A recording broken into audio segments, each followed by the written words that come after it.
Hello guys. So, nanalo na naman tayo sa KCC. So, buha tayo ng certificate worth of 500 pesos para i-claim natin sa department store. So, ayan. Ang kukunin ko guys sa napanalunan ko is plancha. Kasi masira na yung plancha namin.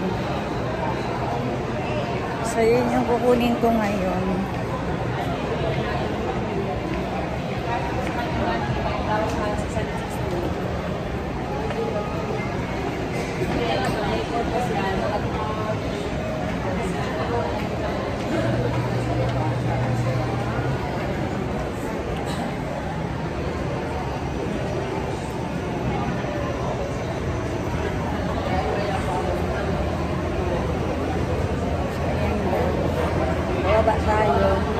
Patay na certificate.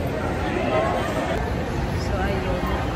Kukunin yung certificate.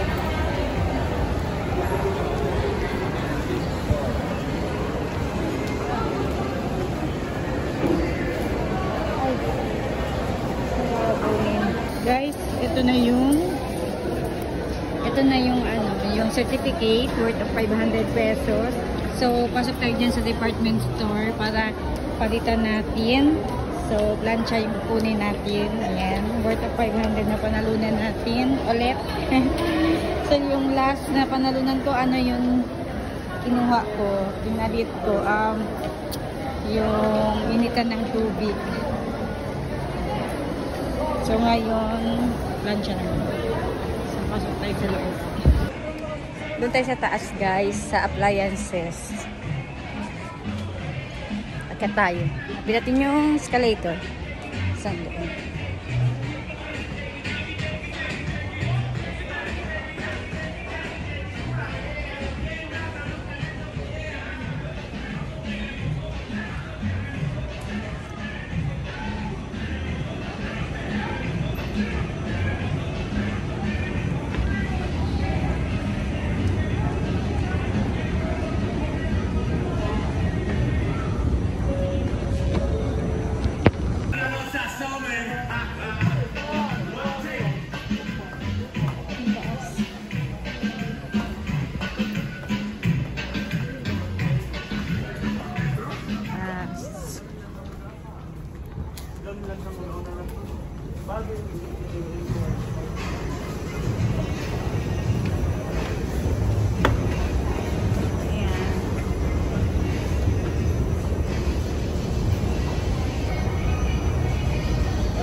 Maganda naman daw yan. Maraming pili. So, 495 pesos.